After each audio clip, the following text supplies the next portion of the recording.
Welcome to this webinar, and thanks for your interest. It's great that you're all there from all these different countries.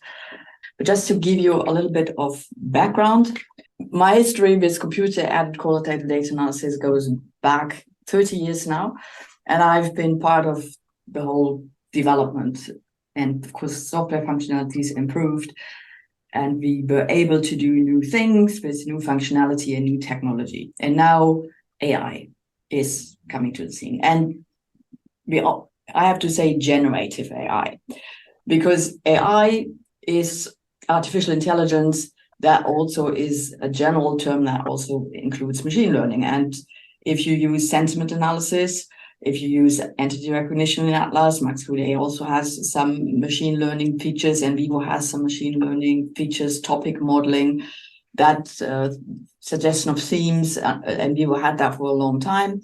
So that is all machine learning driven, and nobody really paid attention so much to that until now ChatGPT came around. And then I also started to play around with that. And first with ChatGPT before tools started to actually implement it, and see how we can actually use that, or whether we can use it for qualitative data analysis as well. And so that was from the beginning of this year when I started to experiment with it and to try out things. And that's where I'm coming from. And in the meantime, now MaxQDA has started with a few functions, and it started with summaries because we know ChatGPT is very good, and both Atlas and MaxQDA. Right now, I think most tools actually use OpenAI as an agent that helps doing the work, so to speak. So what happens if you click that button to do a summary or suggesting a code or something, that the data is sent via a so-called API. So it's kind of like, it's just traveling through OpenAI or to OpenAI in a secure channel, and then OpenAI does a thing, sends it back to the software, and then voila, you have your analysis. And that sometimes also takes a bit of time. We will see that once we in the software, but not ages for it to travel all that way. But so we can do summaries of selected text segments, of coded data segments. We can paraphrase text segments. And yes, summaries of coded segments. And now MaxQDA also implemented the suggestion of subcodes and codes for selected text.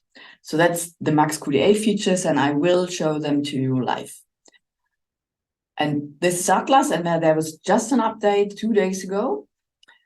And it started out with telling us AI can take over the coding. I'm going to show you how that works. I'm not going to spoil the beans yet, but I will show you how that works.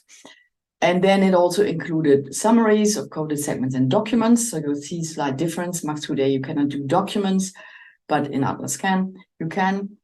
And now with the updates this week, you can it will suggest codes for selected segments. And in the web version, there is a piece of conversational AI. So these are the standard traditional programs that now integrate AI features. And then we have other programs that work more with a human interaction. And I'm going to show you one of them, AI Lies. Cody is more or less a research project at the German Technical Institute of Technology. AI Lies has been developed by a person who worked at MIT, and he's now taking it out, I think, makes its own company. And Kulo is a company in the UK. They started out with Genie, that is a program for literature that helps you with your literature review. And now they develop Kulo.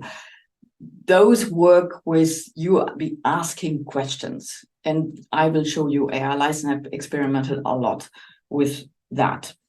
So now let's go back to what I now actually call the traditional programs, because we are moving into a new area. The coding of data takes too long, so I cannot show it here live.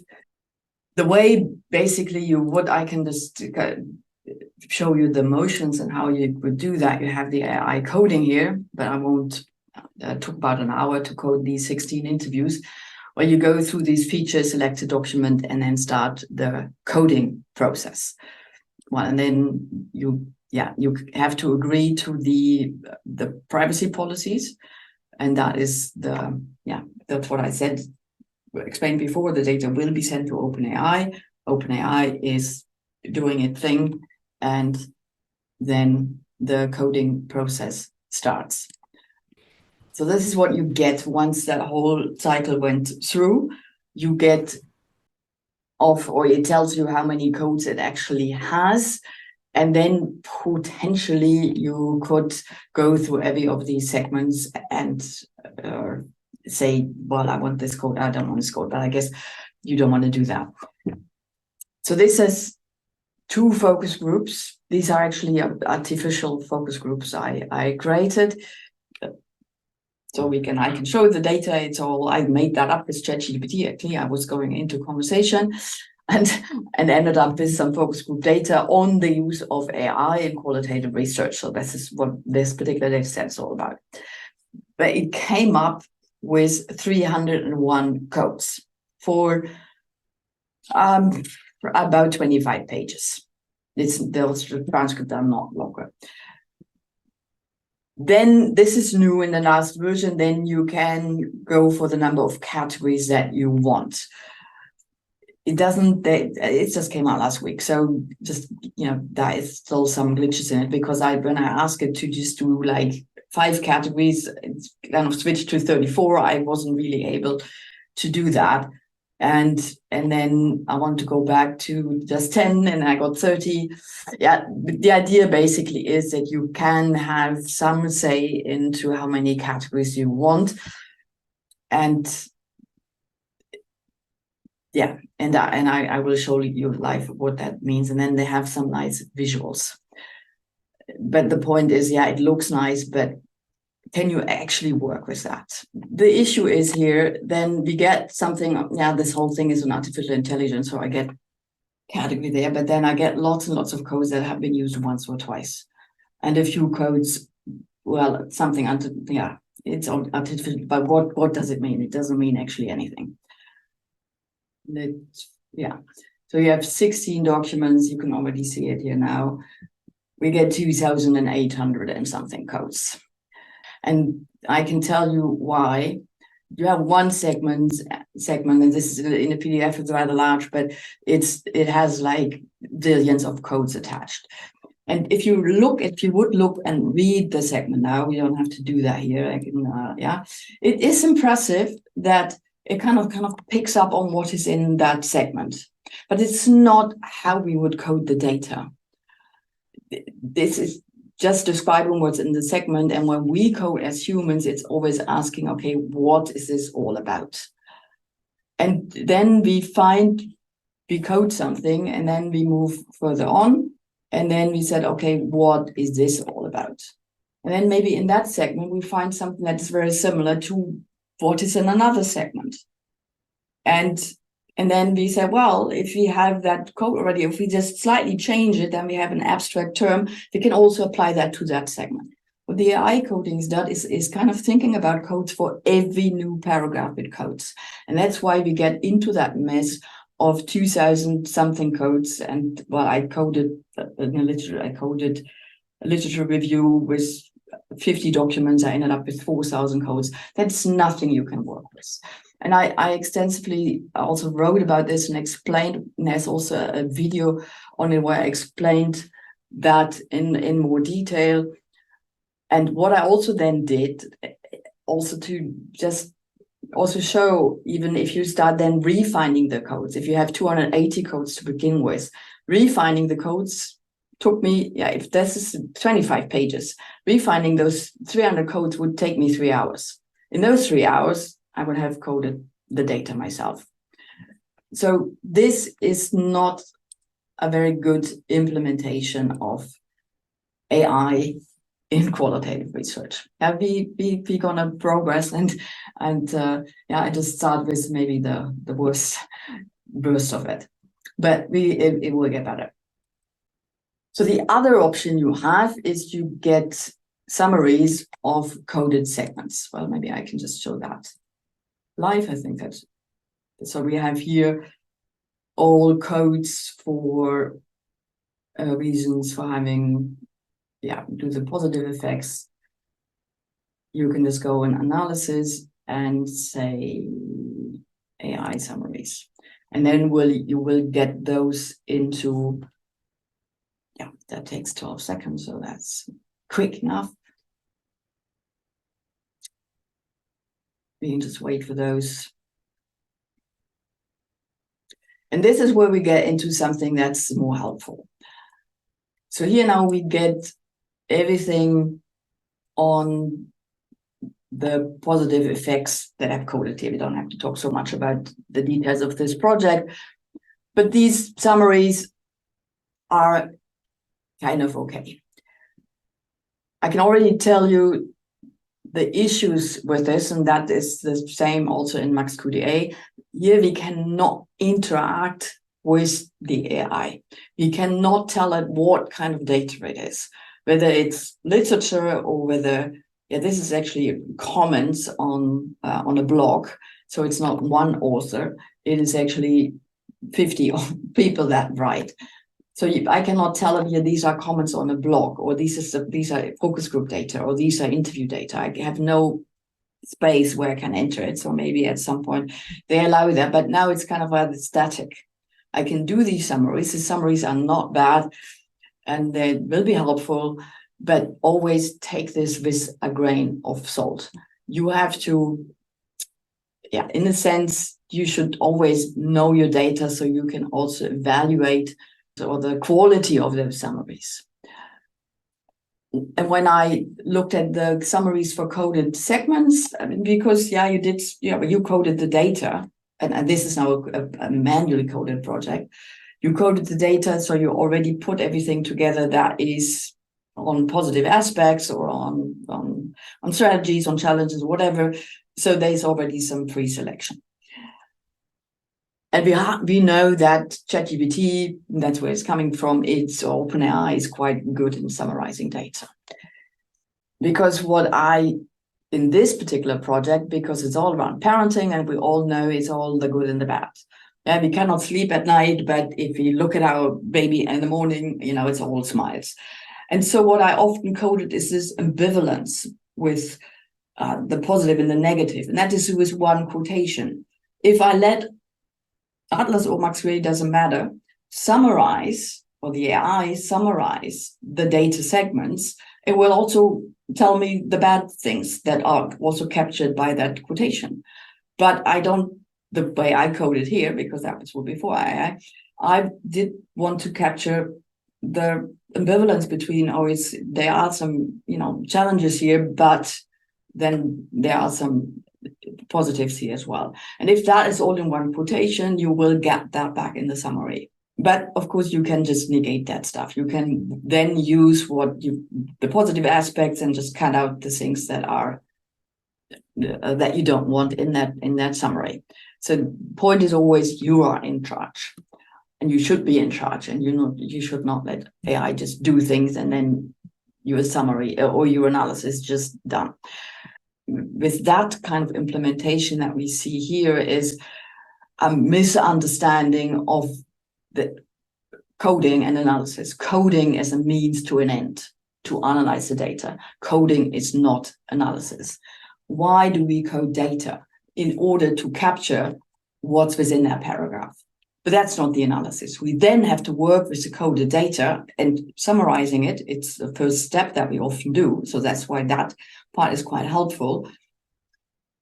But then we have to do something with it. We have to interpret it. The problem is that AI coding is taking or is doing the analysis, and then the analysis is done. There's already some misconception here.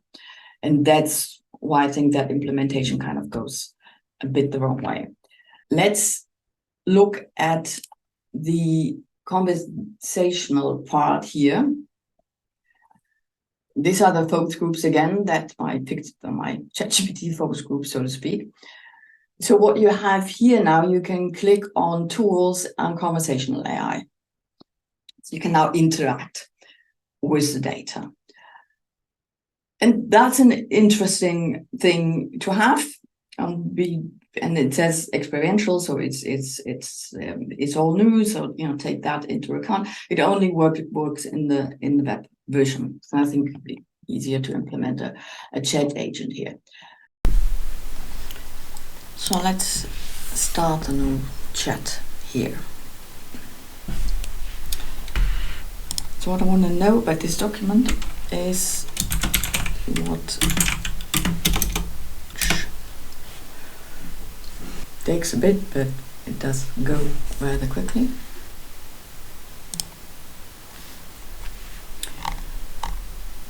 Then it comes up with, just read the headline: simplified and streamlined process, increased efficiency, enhanced accuracy, creative partnership, and integration of technology. And then I get 4 segments where this is based on. Yeah, so here we get the part: it has the potential to simplify and streamline the process. That's all good. And now with that, now I'm not sure whether you can see that here within the document, but you can see it from the text. Our conversation has highlighted the transformative potential of AI in qualitative research, and here we already say thank you very much for all your thoughtful contributions. So we are all at the end of the document, and in the conversation it was way earlier where the facilitator asked about the benefits and then about the downsides. And here it's also towards the end we can see that it has been a thought-provoking discussion. So it's already in the conclusion where the AI seems to be picking up something. And then you also see what the idea is behind it. You ask some questions about data and then you code. So it's still the coding idea all behind it. But then this means if this is supposed to be about the benefits, I'm missing everything else in the document where they talk about the benefits. And if I look at Lorenzo's statement, from an ethnographer's perspective, the notion of AI providing a quick fix by analyzing massive volumes of data may not align with the qualitative research process. We need to critically reflect that. So that, and you see my codes here next to it, it's a solution to a challenge that he then proposes, but is not a benefit that he actually mentions. I think it's not very precisely picking up the right segments in the data where it is actually about the benefits. We can try the challenges. I think spelling mistakes are not so critical for the AI. So it picks up on that segment because I have added some section identifier into this document. And when there is the word challenges in my prompt, then it looks by the word. So it's kind of like a bit of a text search with a bit of more, I think, but that seems to be how it's picking up on what it finds. And then we get the same segment again that we got with the benefits. Yeah, that was also about benefits.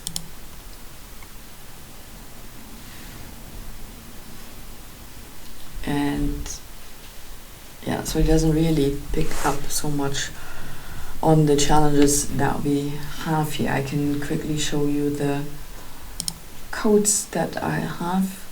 Privacy concerns, biases, missing nuances, accuracy, and so on. So a variety of challenges that I've actually picked up while manually coding the data.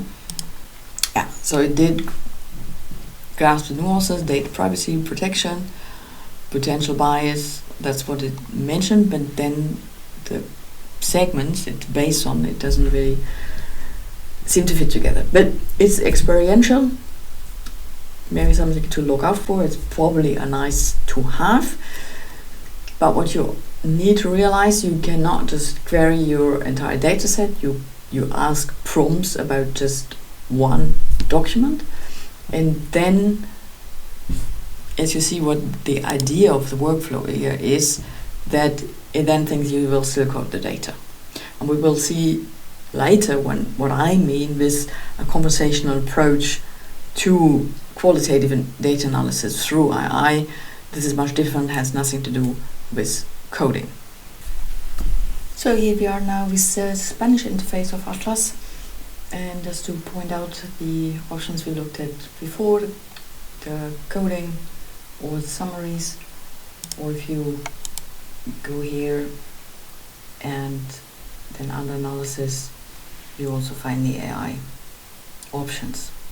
So this is a project without codes, and I did create a copy of the first paragraph to just try out different things.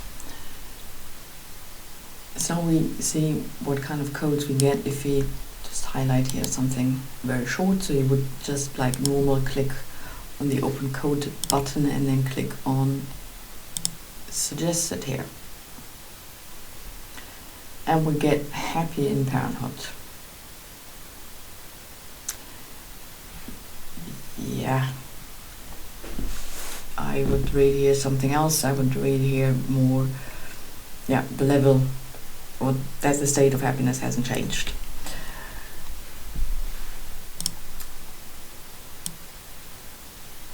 Let's look, this is about cultural expectations. Let's look what we get here. Cultural influence, that seemed to be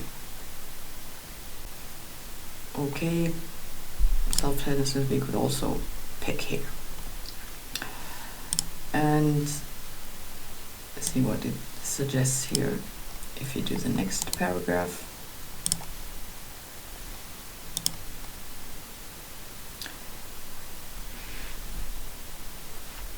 This is about personal growth.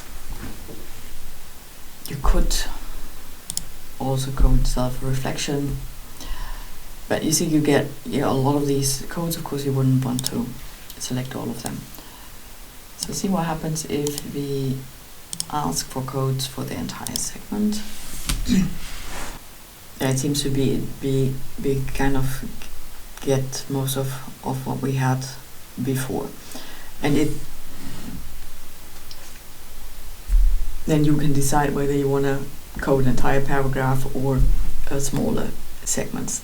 It does pick up on codes it already has, so you could, of course, also reuse codes that you already have.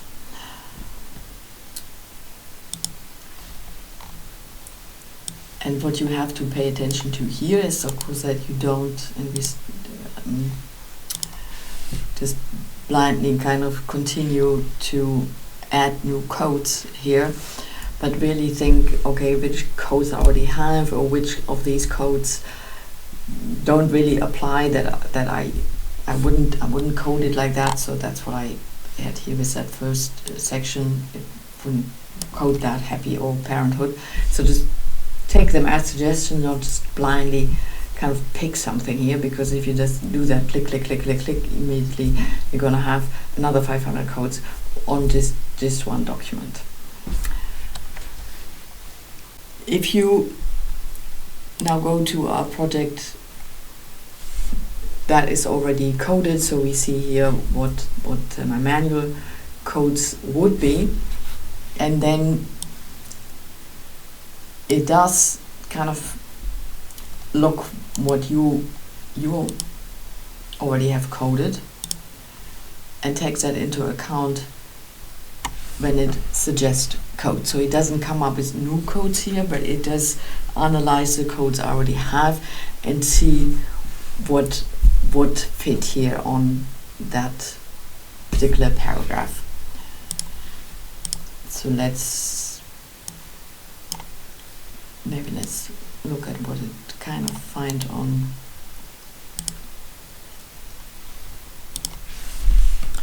this segment. Yeah, so he now doesn't pick up on anything I have. So if it does, you might then suggest new codes as well. And see whether I have the personal growth code, so let's see whether it picks up on that. Yeah, so I could apply personal growth again. So I think it's a kind of a nice feature to have. Just be careful when you start coding that you just like blindly take over everything that it suggests. It's called, it is just a suggestion. So use what fits. And then if you have coded already one interview and you already have a number of codes, and then you maybe just do that manually and then use the suggested codes feature on the next interview that comes in, and that might speed up things if you can just pick on codes that are already there in your system. So that is a new suggested codes feature.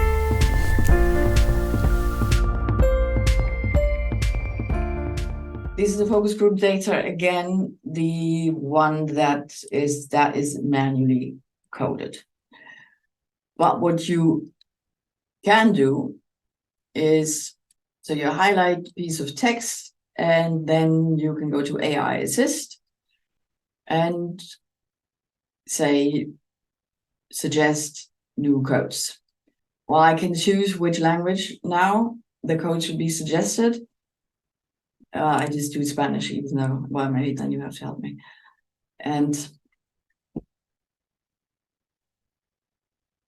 and it takes a while, so it's not instant before it suggests the codes. And you see that we get 3 groups of codes that it suggests. So it's so the first section is thematic codes, another alternative thematic codes, and more interpretive codes. But that's interesting. The code is English and the explanation is in Spanish. So well, that helps me actually here. But what I realized is that the interpretive codes, they are more abstract and they are closest to how we would code. Otherwise, you end up with billions of codes again. And you probably you want to only use that in case you kind of stuck, because otherwise you have to drink lots of coffee waiting for the AI to give you suggestions. So you see now for here that it finds some more things. And now it's all in Spanish. But down here, if it's the same as in English, it was the English version, it was actually suggesting something like a transition into parenthood. And that is on a more abstract level. And that is something that I think would be more appropriate to code. But of course you can choose from the list. I mean, you can just say, I think this is relevant, this is relevant, and this is relevant. So you can just choose that and then will apply it. And then you can continue coding, and I just pick on another segment here and do this again. So that could be a way how you can start coding. And I'm not sure what it does now here with that segment. But if you see, and that's from the English, it was having a suggestion like transition into parenthood and another one only transition. That means you shouldn't kind of apply that code again because you already have it. Yeah, so that in order not to get into that same mess, the AI will suggest you zillions of codes, but if you always, click all of them, you end up again with 300 codes for one document or 2 documents. So but this actually, you are in control of this. And if you read through this and you kind of see, oh, here's a code that I already have. Here we have again, here actually we have the transformation. And if you already had something like transformation, but maybe phrased a little bit different, then don't choose it from the list. You just kind of kind of like, oh yeah, it's just as a reminder that's in there, and choose code that you already have. So this is a more guided process on helping you to think about how you can code your data. So you maybe can mix it with, or you kind of have an idea of what to code, and then you can ask the AI, do you see something else that I don't see? We went through all these functions in a recent workshop that I did, and the feeling was from the people that it's nice to have, but it's not necessarily saving time. It is just this other brain that helps you to maybe see things that you have overlooked. So that promise of the AI helping you to make things more efficient, maybe for the summaries, that certainly probably makes that more efficient. Okay, so now this project has just codes that are on a very aggregated level. So it has all these fine-grained codes. It has collected all the positive aspects of things. And then what you normally would do, if you already have like 30 segments after coding 2 interviews, you say, well, there's probably some subcodes there. Then you would go and read all the data and then think about subcodes. Well, what you can do, I could create a summary and ask the AI here to the AI assist and say, yeah, this is the summary. I think let's do that first. And yeah, you see, I always have to accept the privacy agreement.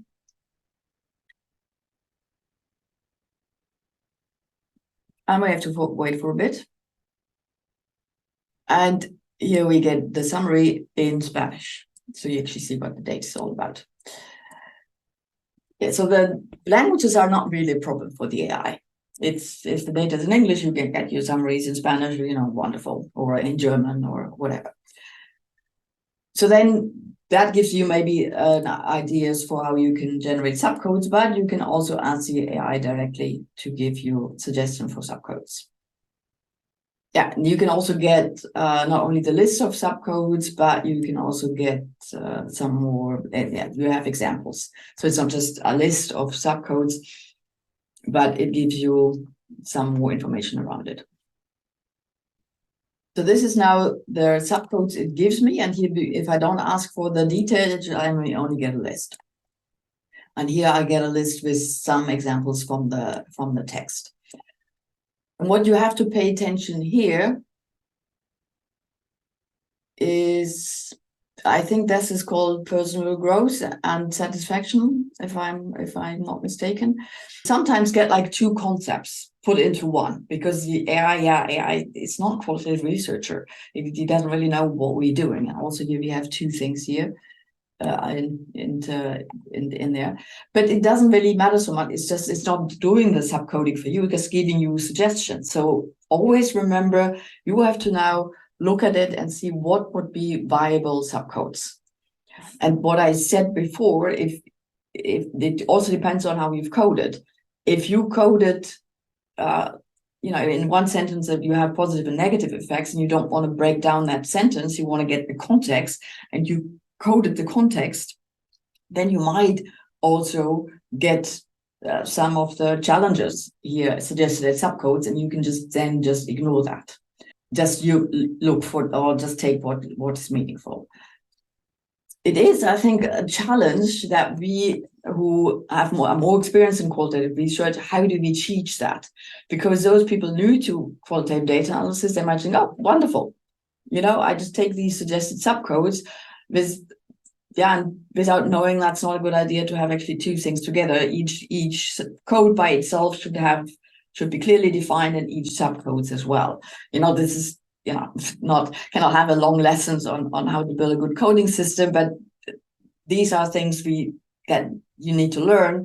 And if you're new to all of this, it's a new task for us who teach to tell young people or novices in qualitative data analysis, what are we doing now with that list? And then maybe you type down some notes, and then you decide you build subcodes now. And there is in Max QDA, it's called a smart coding feature. It's kind of split code in Atlas, and they call it smart coding.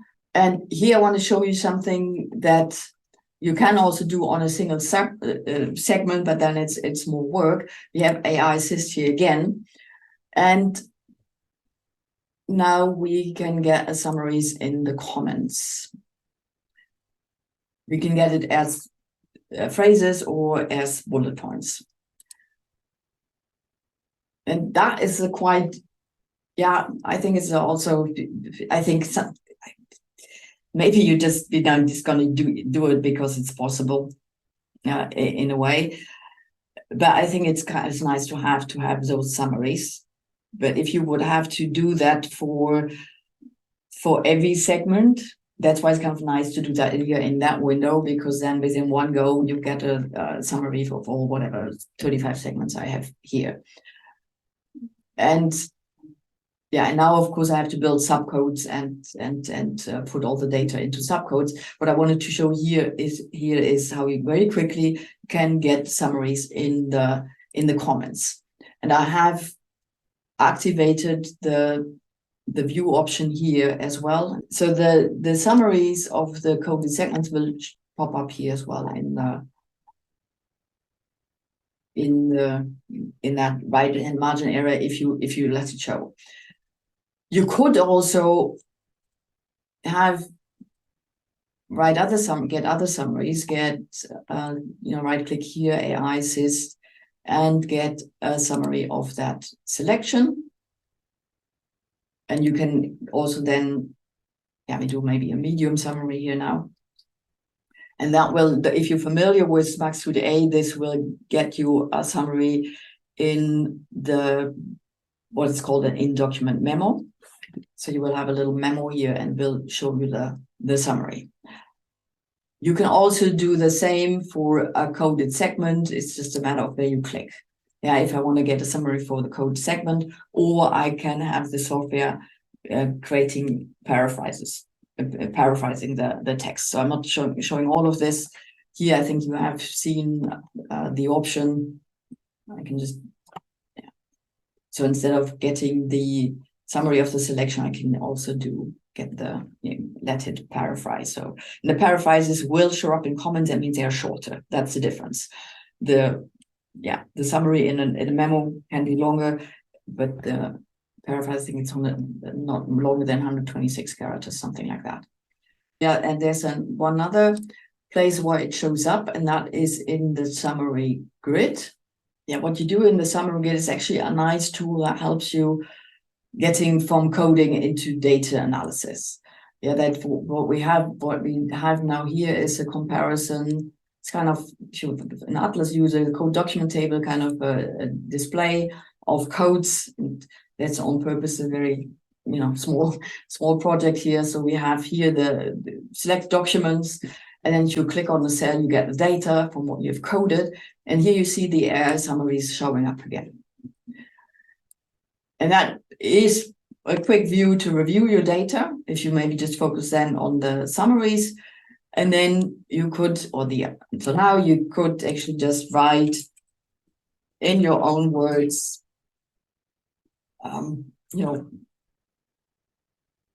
what you have coded here. And this could be later kind of put into an Excel table and so on. So you can do this yourself, but you can also now ask AI Assist to do that. And maybe here you want a longer summary.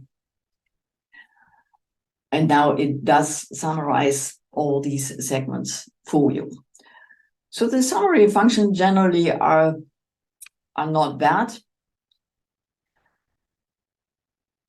But again, don't just rely on them 100%. Maybe if you don't have time, you have to do a very quick analysis, it's fine, but you also have to read it and see. What I probably would do is I read this myself and then maybe do the AI summary. So I have a text already here.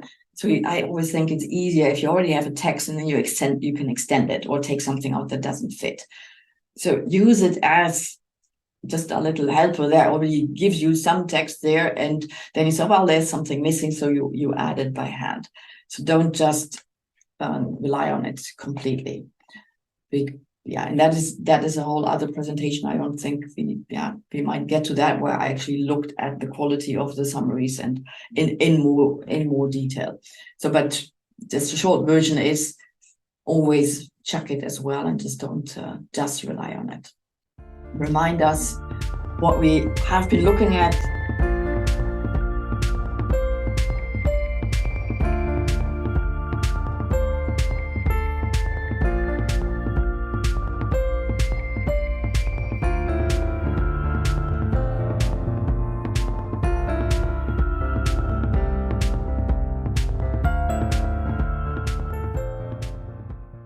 Si hay alguna pregunta en portugués, en español, para irla trasladando a Susan, al menos en esta parte de la presentación, muy interesante cómo Atlas TI o Atlas TI está incorporando la inteligencia artificial a su programa, y lo mismo como lo está realizando su competidor MaxQDA, ¿no?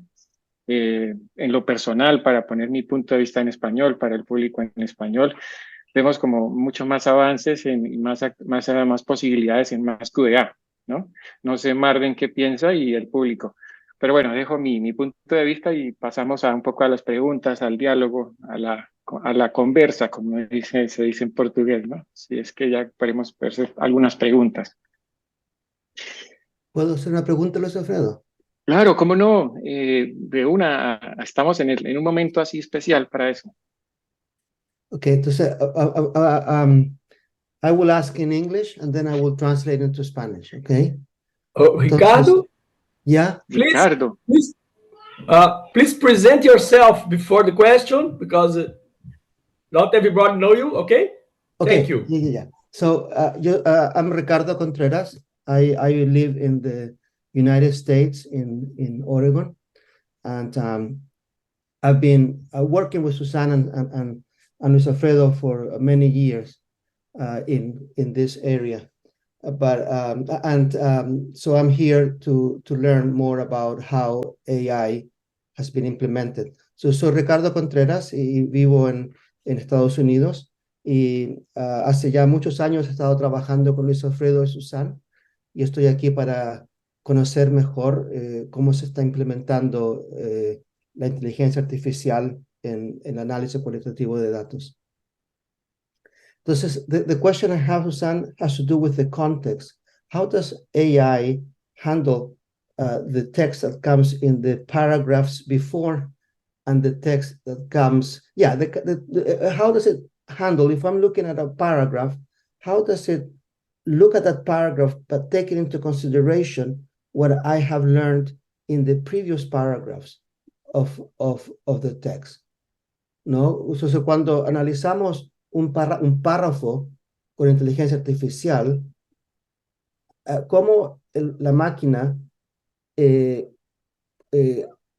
posiciona ese párrafo dentro del contexto mayor de todo el texto que viene antes de ese párrafo, que es algo que tratamos de hacer con nuestra propia cabeza, digamos. Yeah. Well, that is the problem why the coding doesn't work. Because it does not consider the text before and after, or the rest of the interview. It only looks at that one paragraph and then suggests codes. And that is, well, by itself, it's impressive that it can do that. And the codes that it suggests for one paragraph, they're not bad. But then it would do that with the next paragraph, forgetting about what it knew or learned from the other paragraph. And so even if we get 44 categories, so to speak, the subcodes don't match. It's not a match. It does create, or it does kind of aggregate codes based on some semantics, some similar words that are in there, but it doesn't understand any connections. And that is the issue I have with the implementation of AI coding in Atlas. And my caution that I said with MaxQDA, once you can do that for the first couple of segments, get ideas for codes, and then start looking of what you already have. Because then you just apply what you already have or start maybe renaming a code. So I think it's a nice kind of feature to, if I get stuck enough, I don't have an idea, ask AI, like the way I use ChatGPT a lot. Oh, I don't have an idea for a title, or it's very crappy. So I go to ChatGPT and say, please give me some other suggestions. Yeah. And this is like, okay, I code, but I'm not happy. So I go and ask AI, do you have other suggestions? And then it can work with you. And in that sense, as I mentioned, it's not going to be more efficient. It's going to be helpful, but it's not going to be faster.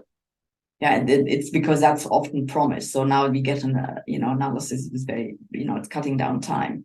It does cut down time with the summaries, but not with the coding.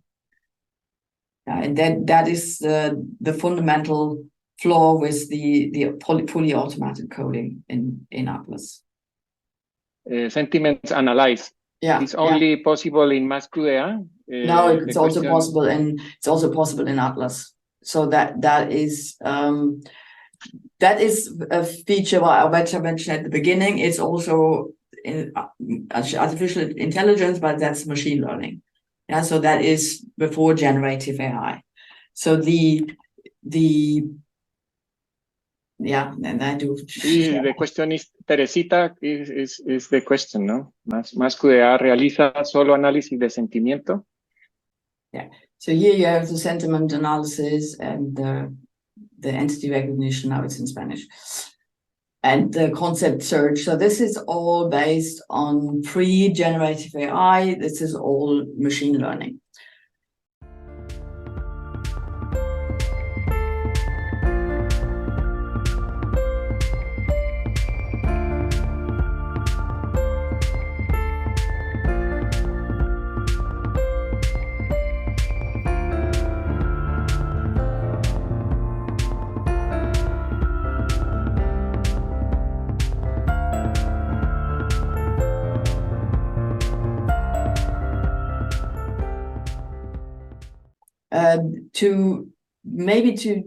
I continue, and then maybe then we can cycle back to more questions, because I think what is really new in this space is the conversational approach to analysis, and that is, I think, also where things are going. Now, I presented you what has been implemented in the existing tools.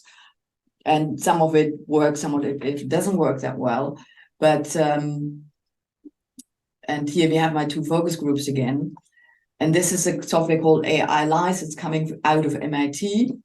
And there is a light version you can all try out. And the pro version just got a bit more expensive. But you can still go now for $25, I think, per month.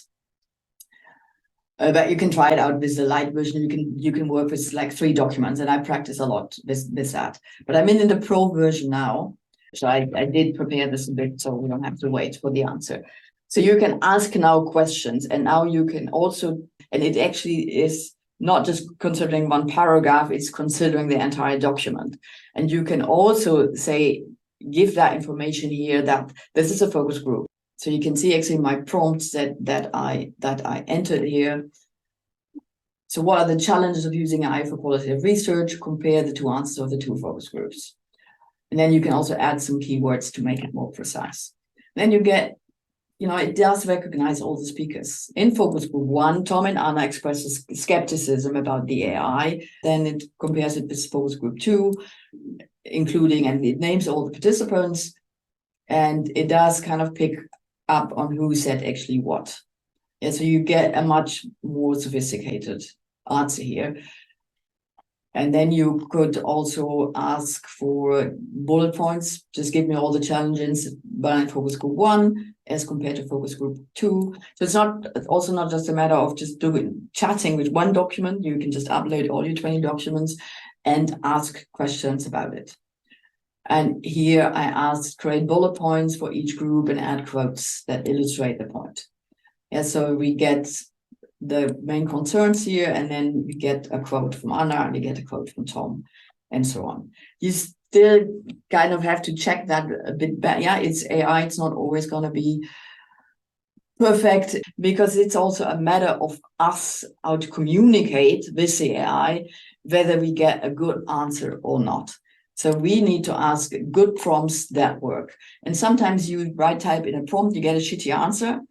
Well, you try it again. Yeah, you just waited 2 minutes for an answer to generate.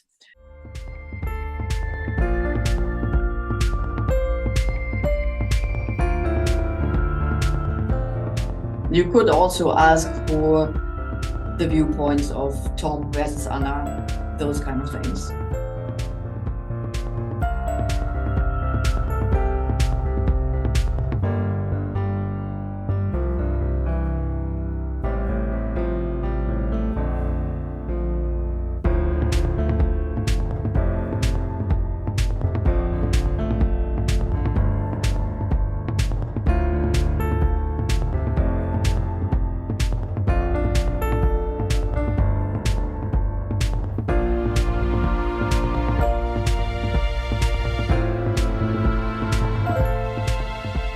And I regard that type of approach as the AI being your extended brain. So there's no need for coding anymore. But it's a good thing that you should kind of know what's in your data. Otherwise, you cannot ask good questions. If you don't know what's in there, then you also cannot evaluate the outcome. So it's a matter of knowing your data, but we can skip that coding process that is so laborious.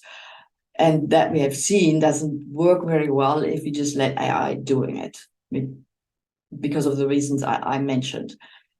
Why are we coding data? We code data because previously, before we had QA, we were just marking things, or we were just having index cards where we put things in. We had stacks of papers on the floor. It helps us to manage data. We code the data in order to retrieve stuff on privacy, or on the challenges, or on the benefits or something, or on the strategies that have been mentioned. But now the AI, we can just ask it, what are the strategies that I mentioned? And then it depends on how the AI is implemented and what is behind it. So behind the pro version of AI Light, the engine is a bit more powerful than the light version, but I have actually made good results with the light version as well. Bueno, mientras estamos en el momento de preguntas, de comentarios, y estamos agradeciendo al público latinoamericano de varios países que se ha sumado el día de hoy, agradecemos enormemente. También al público de Brasil que se ha sumado, y verdad que estamos muy contentos. Es una prueba, hoy hicimos una prueba de conversación con Susan desde allá de Ámsterdam. Ya estamos invitando, y por el chat ya pusimos el sitio web, el website de Susan, de Keludra, para que la puedan seguir en sus redes sociales. El video decíamos que va a estar disponible seguramente en su blog, en su sitio de intercambio con todos los usuarios y sus contactos en todo el mundo, porque Susan ya es una ciudadana mundial, ¿no? Así que por favor visiten el sitio, entren, suscríbanse al blog, suscríbanse a las redes sociales, y seguramente el video va a quedar disponible en YouTube, ¿no? En el sitio, en el canal de videos que tiene ella de Keludra.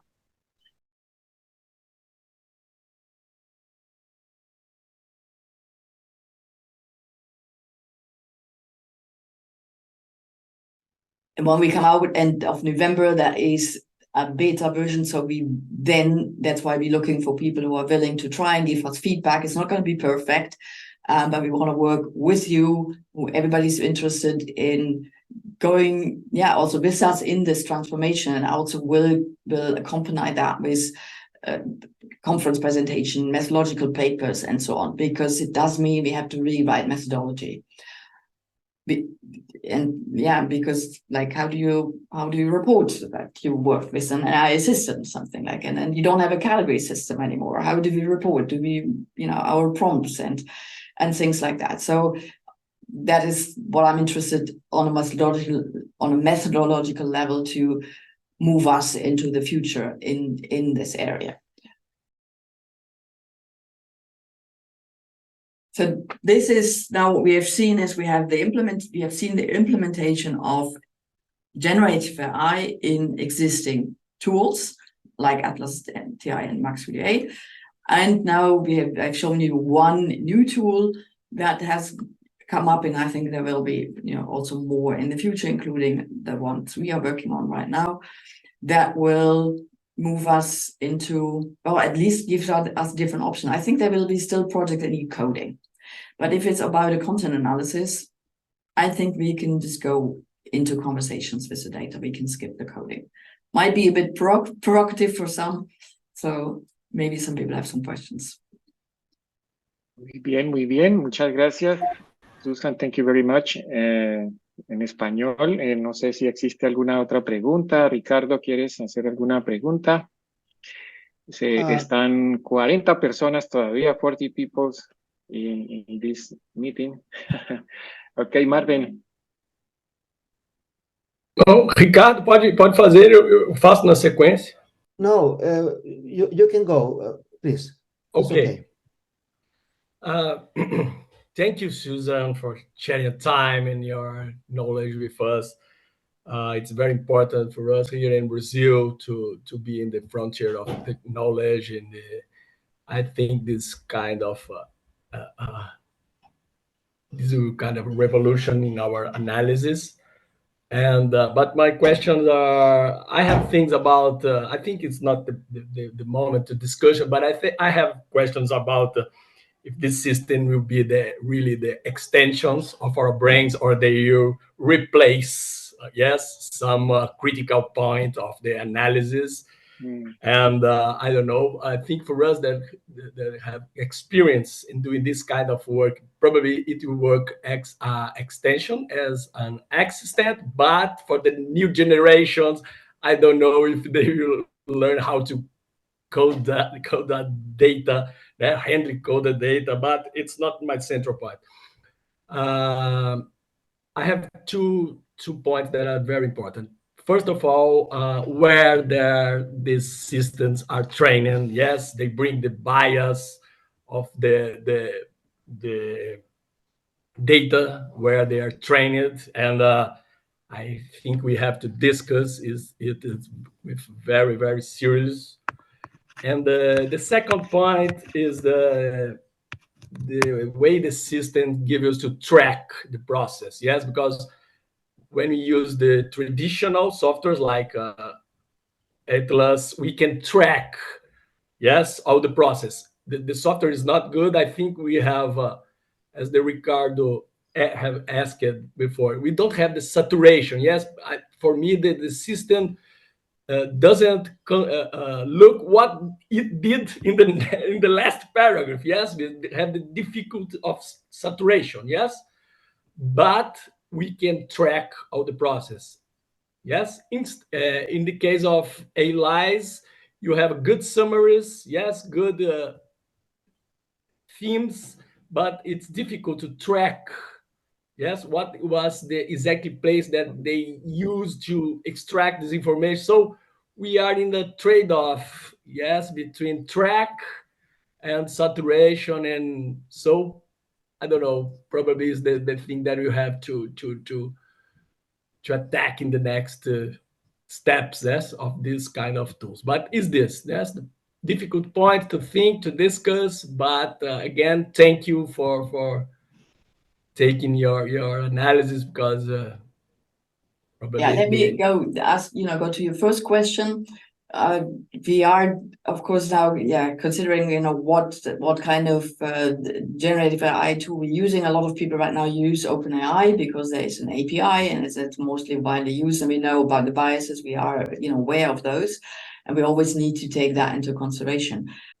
So, and with the other, and if it's OpenAI, so every software that uses OpenAI, and usually they indicate that in their privacy policy, you have to be aware of the biases. And that's why I said, you need to know the data, you need to look and critically reflect what you get, and just use it as an assistant and work together. But then also to that question is, well, if we work on our data well, I have the German European background a bit. I've been living in the States and in the UK and Denmark, so I got a bit of more background. But this is my view on the data. So in a sense, we're all biased. And as qualitative researcher, we have to learn to reflect our own bias. And I think we have to discontinue that tradition. And now we have to reflect the bias of course, the AI if we're using it. Yeah.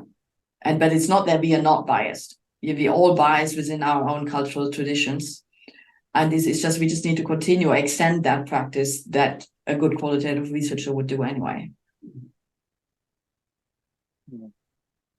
Yeah. Okay. The great difference using system in English and Spanish, the languages don't really matter. So because the generative AI it kind of knows all, you know. And apart from like maybe very specific languages, you saw that also in MaxQDA, my data is in English and it could just, you know, summarize that in Spanish. So that wasn't a problem. Ricardo? Okay, Ricardo. Perfecto. I will say it in English and then I will translate it into Spanish. So Alejandro Batista here, he wrote, remember that AI works with us and not for us. So I think that is very important. However, the new generations of students that come into this field without an understanding yet of qualitative research may think of the AI tool as a solution that does not require any methodological thinking.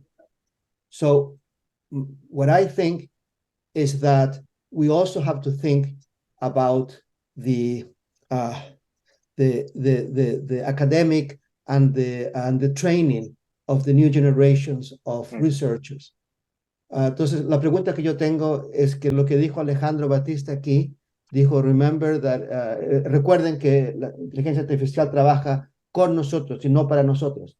Pero lo que yo creo es que existe el riesgo de que las nuevas generaciones de estudiantes que llegan a este ámbito de lo cualitativo a través de la inteligencia artificial, ellos van a pensar que esto es todo, que no se requiere la inteligencia del ser humano y el conocimiento metodológico para el análisis. Claro. Entonces, hay un problema, no sé si es que es ético. I don't know if it's an ethical problem that we have to deal with in terms of qualitative research. So Miguel, why do you think the main problem continues to be the unethical practice among academics? Do you want to write or say something about it? You can also just open your mic. Hello, I wasn't expecting this. Nice to meet you, everyone. I am very super fan of Susan and Kaludra. Thanks a lot for all your efforts. Yeah, I think I agree with everyone, but I think that with or without the technology, if the academics don't make any reflection about how they are working, analyzing, and as you said, if we are not aware our positions in the research process, not all the time, it will be continue the same problem that we are expecting to have no bias and that we are, as academic, we have the last word and everything that comes from the academic world is the truth. I think that we have to deconstruct that idea. And I think that is with or without technology. That's it. Thank you. Yeah, we can also see that as the chance, because of course we know there's there's always quick and dirty analysis, but everybody talks about the bias of the AI, and maybe also about ethics, but that is actually a chance of actually making that topic an important one and also reflected, but also in terms of our own practice, and not only and now of course extended with AI, but also in the general practice. Yeah, so that's a good point. Sí, estamos en el momento de cierre de preguntas. ¿Hay más preguntas? ya que es un placer que hayan venido, que estén acá con nosotros, tantas personas que entraron, que vinieron, a las cuales les llegó el mensaje. Muchas gracias. Bueno, estamos muy contentos por esta primera interacción de Susan con un público en diferentes idiomas. Así que ha sido muy interesante. Me encanta que haya podido ser tan grande el auditorio para hacer una primera experiencia, ¿no? Esperamos que se siga repitiendo de aquí en adelante. Si hay más preguntas, pues estamos para que Susan nos pueda contestar. Yes, it's not a, thank you. It's not a question. I'm Sergio Mendez from Mexico, from the University of Guanajuato. Thank you very much for this conversation. Thank you, Susan. Thank you to the group that made it possible. And I think about the question of Susan, I think it is a tool. We have to think also this as a tool, and as a scientist, we have to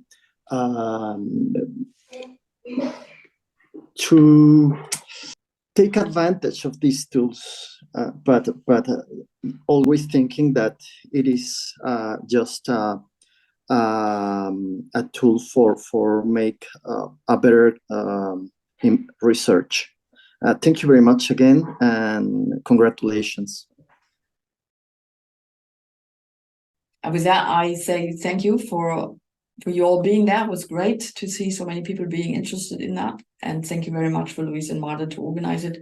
And maybe you want to just have the last words, Luis and Martin.